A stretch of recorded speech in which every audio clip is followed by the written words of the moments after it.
오늘은 레위기 18장 말씀을 묵상하겠습니다. 레위기 18장은 성도덕에 관한 규례를 말씀하고 있습니다. 우리가 묵상할 문제는요, 하나님께서는 십계명의 원칙을 설명하시면서 성에 관한 규례를 가장 먼저 말씀하신 이유가 무엇인가요? 라고 하는 것입니다. 레위기 1장부터 17장까지는 제사 제도에 관한 것이었습니다. 오늘 묵상할 18장부터 마지막 장까지는 율법에 관한 것을 말씀하고 있습니다. 이제까지 제사 제도를 통해서 예수 그리스도의 십자가의 희생을 먼저 강조한 이유는 우리의 구원은 온전히 그리스도의 구속에 달려있기 때문입니다. 하나님의 은혜로 구원을 받은 사람만이 하나님의 율법을 지키며 살 수 있기 때문입니다. 우리가 하나님의 율법을 지키다가 실패할 경우에도 십자가의 은혜로 다시 용서받고 말씀을 지킬 수 있는 능력을 주시기 위함입니다.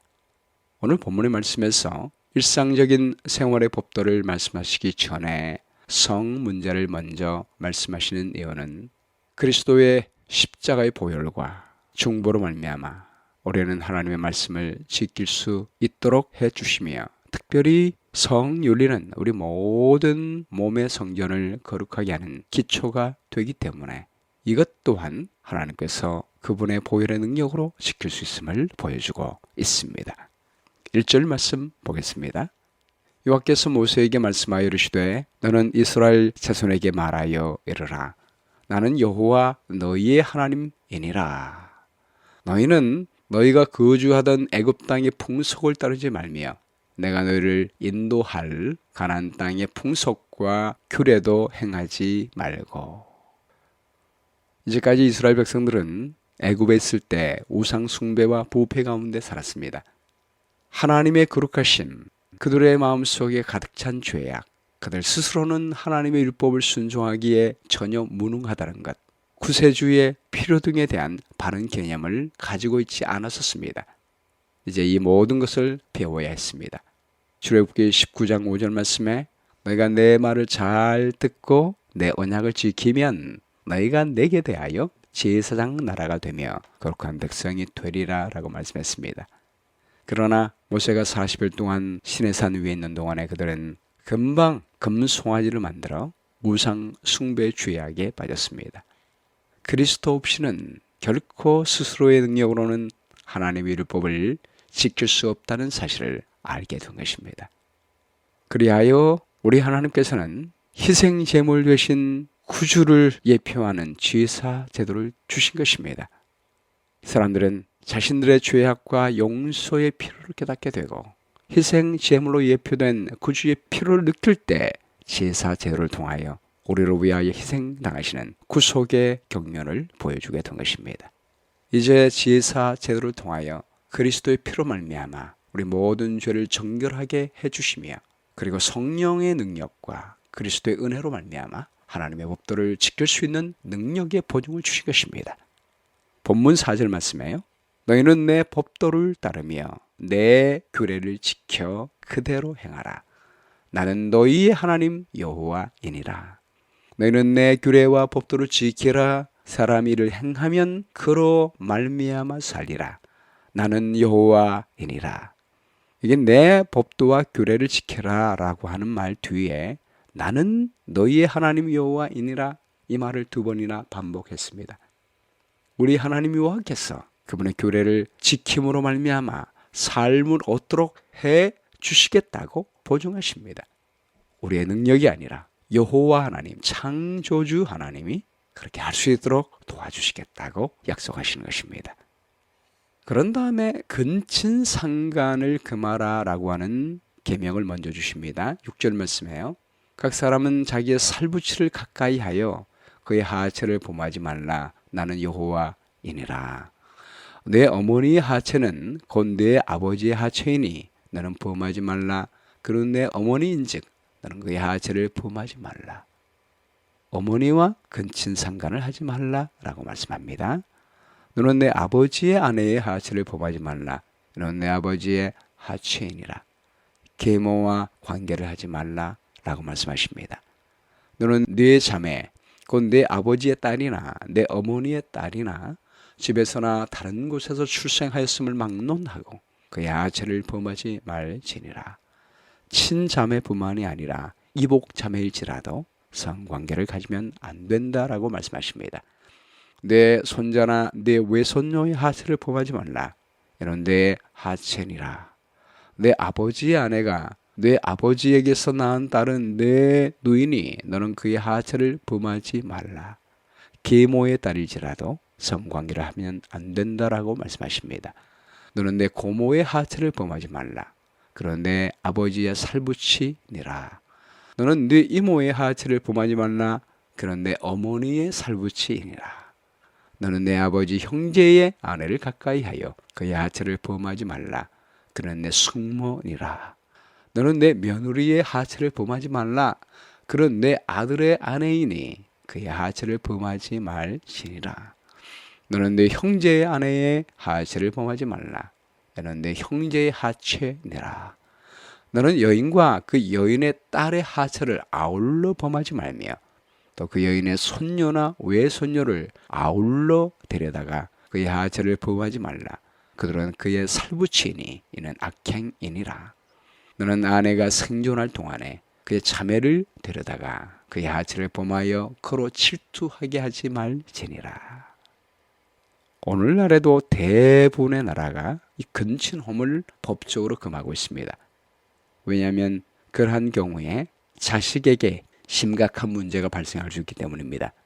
근친상간이 일어나면 유전병 발병률이 올라가게 됩니다.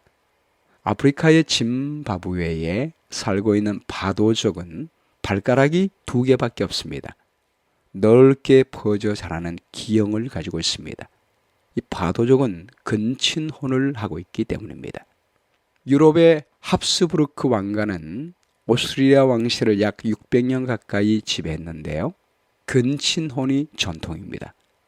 그 결과 자녀들이 대부분이 주걱턱이고 키가 작고 일찍 죽습니다. 그 유명한 예가 바로 카를로스 2세입니다. 6살이 되어서야 젖을 뗐고 7세가 되어서야 걸음마를 뗐다고 합니다. 게다가 곱사등에 절름발이 그리고 탈모에 주걱턱 및 부종교합의 문제가 있었습니다. 아브라함과 이삭과 야곱은 믿음의 혈통 보존을 위해 근친 결혼이 잠시 허락됐지만 지파와 자손이 많아진 이후에는 근친 결혼을 결코 하지 말라고 명하셨습니다. 우리의 몸을 창조하신 우리 하나님은 우리 몸이 건강하게 되는 길이 무엇인지 아시기 때문입니다. 19절 말씀에요. 너는 여인이 월경으로 불결한 동안에 그에게 가까이 하여 그의 하체를 범하지 말지니라. 여인의 건강을 보호하기 위하여 월경 중인 여인과 성행위를 금지하라 라고 말씀하십니다. 20절 말씀에요. 너는 내 이웃의 아내와 동침하여 설정하므로 그 여자와 함께 자기를 더럽히지 말지니라. 결혼의 순결성과 가정을 보호하기 위하여 이웃의 아내와 통관하기를 금지하십니다. 21절 말씀에요. 너는 결단코 자녀를 몰렉에게 주어 불로 통과하게 하므로 내 하나님의 이름을 욕되게 하지 말라. 나는 여호와이니라. 영적 간음에 대해서도 말씀하십니다. 가나안 족속들은 우상 숭배를 하면서 유아 희생 제사를 드렸습니다. 자식을 우상에게 바치면 남은 자녀에게 복이 온다고 생각하여 자녀를 우상에게 바쳤습니다. 우상을 멀리하며 영적 간음을 하지 말라고 말씀하십니다. 22절 말씀에요. 너는 여자와 동침함 같이 남자와 동침하지 말라. 이는 가증한 일이니라. 동성연애를 금지하고 있습니다.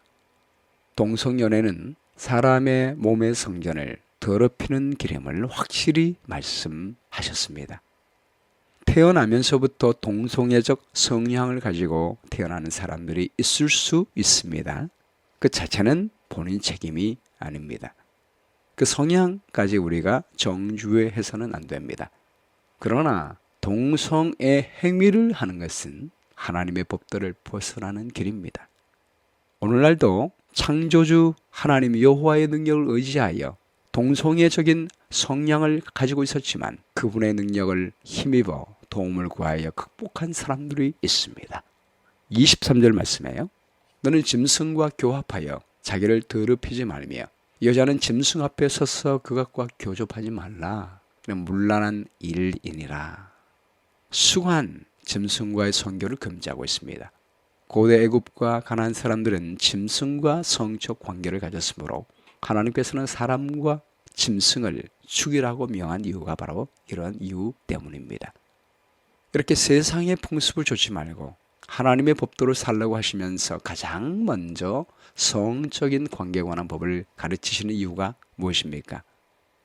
성의 윤리가 모든 윤리의 기초가 되는 동시에 모든 타락의 출발점이 되기 때문입니다. 성은 가정을 사랑과 질서로 묶어주는 거룩한 축복의 도구입니다. 남녀가 부부로서 하나가 되는 것도 바로 성으로 말미암아 되는 것입니다. 부부를 하나 되게 하는 거룩한 상징을 무너뜨리면 가정의 연합이 무너집니다. 신뢰의 관계가 무너지게 되는 것입니다. 하나님께서 애굽을 심판하시고 이스라엘 백성을 인도하여 낸 이유도 애굽의 성적 타락 때문이었습니다. 24절 말씀에요. 너희는 이 모든 일로 스스로 더럽히지 말라. 내가 너희 앞에서 쫓아내는 족속들이 이 모든 일로 말미암아 더러워졌고 그 땅도 더러워졌으므로 내가 그 악으로 말미암아 벌하고 그 땅도 스스로 그 주민을 토하여 내느니라. 이제 인도하게 될 가나안 사람을 진멸하라고 말하는 이유도 위에 언급된 모든 성적 죄악들이 가나안 땅에서 공공연하게 자행되었습니다. 가족의 질서가 완전히 무너졌습니다. 육체적으로 건강하지 못하게 됐고 짐승까지도 수간을 통해 더럽혀졌습니다. 하나님께서는 그 땅까지 더럽혀지게 되어 그 땅이 스스로 그 주민을 토하여 낸다라고 말씀하십니다. 26절 말씀이에요. 그러므로 너희 곧 너희의 동족이나 혹은 너희 중에 거류하는 거류민이나 내 규례와 내 법도를 지키고 이런 가증한 일에 하나라도 행하지 말라. 너희 전에 있던 그 땅 주민이 이 모든 가증한 일을 행하였고 그 땅도 더러워졌느니라. 너희도 더럽히면 그 땅이 너희가 있기 전 주민을 토함같이 너희를 토할까 하노라. 이 가증한 모든 일을 행하는 자는 그 백성 중에서 끊어지리라. 땅은 하나님께서 창조하신 인간의 영원한 삶의 터전입니다. 그러나 연속적인 죄악은 땅까지 죄로 오염하게 만드는 것입니다. 젖과 꿀이 흐르는 땅이 이런 죄악으로 말미암아 저주가 되어가고 있었습니다. 그러므로 우리 하나님께서는 이런 땅으로 이스라엘 백성들을 인도하실 때에 거룩한 백성이 되기를 원하시는 것입니다. 근데 우리 하나님은 소돔과 고모라와 같이 불로 멸망시키고 다 깨끗하게 한 다음에 이스라엘 백성들을 인도하지 않고 이렇게 가증한 일을 행하는 사람들이 거하는 땅으로 백성들을 인도하는 이유가 무엇일까요? 보주와 선지자 369쪽에 이렇게 표현합니다. 하나님께서는 이스라엘을 부르시고 그들을 축복하시고 높이셨다. 그러나 그들만이 당신의 율법을 순종함으로 은총과 축복을 받아서 그것을 독점하는 자들이 되게 하려 하심이 아니에요. 그들을 통해서 땅의 모든 거민들에게 당신을 나타내시고자 하심이었다. 바로 이 목적을 성취하기 위하여 하나님께서는 그들에게 주위에 있는 우상을 숭배하는 민족과 구별되도록 명하셨다. 소금은 소금끼리 모여있으면 독이 됩니다. 세상 속으로 들어가야 합니다. 그러나 소금의 맛을 잃어버리지 말아야 합니다. 그래서 우리 하나님은 하나님의 거룩한 율법을 우리에게 주신 것입니다. 십자가의 거룩한 보혈을 우리에게 주신 것입니다.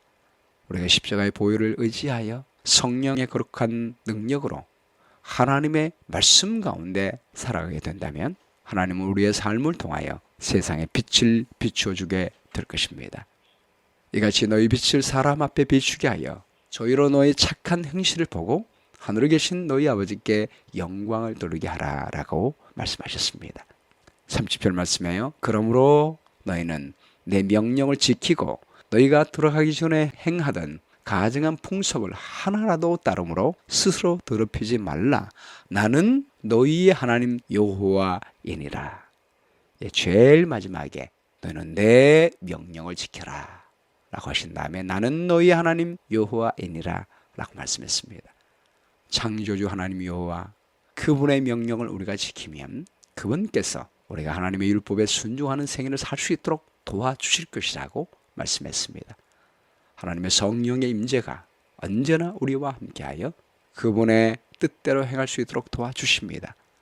요셉이 유혹에서 이길 수 있었던 것도 하나님의 임재 가운데 살았기 때문입니다.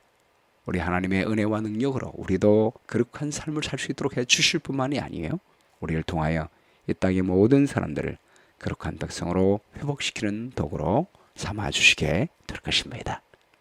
오늘 말씀 가운데 나타난 하나님의 성품은 무엇입니까? 우리의 모든 가정을 깨끗하고 거룩하고 행복하게 만드시는 하나님이십니다. 용기를 주는 약속은 우리의 힘으로는 하나님의 율법을 지킬 수가 없지만 창조주 하나님의 우리와 함께 계심을 믿으며 그리스도의 보혈의 능력을 의지하여 하나님의 성령께서 우리와 함께 계시면 우리가 세상 풍습 가운데도 하나님의 법을 지키게 될 때 하나님 우리의 가정을 지켜주시며 생명과 사랑이 있는 가정으로 살게 해 주시게 될 것입니다. 실실할 내용은 요셉처럼 항상 하나님의 임재 가운데 살며 세상 풍습을 조금이라도 용납하지 말고 하나님의 사랑과 은혜를 의지하여 하나님의 법도 가운데 살아가며 우리 모든 가정이 하나님의 율법 가운데 살아가는 행복한 가정이 되었으면 좋겠습니다. 기억할 말씀은 레위기 18장 30절 말씀입니다. 그러므로 너희는 내 명령을 지키고 너희가 있기 전에 행하던 가증한 풍속을 하나라도 조춤으로 스스로 더럽히지 말라. 나는 너희 하나님 여호와이니라. 기도하겠습니다. 오 아버지 하나님, 하나님의 거룩한 말씀을 떠나 성적으로 무너지고 가정이 파괴되어 가고 있는 이 세상에서 죄를 부르사 하나님의 거룩한 백성 삼아 주셨사오니 감사합니다. 그리스도의 보혈로 우리 모든 죄를 정결케 하사 하나님의 거룩한 백성 되게 하시며 법도 안에 살게 도와주셔서 감사합니다.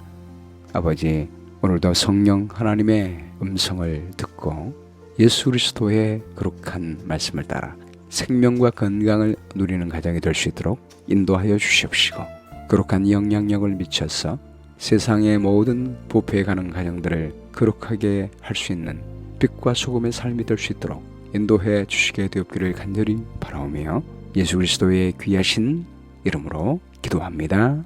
아멘.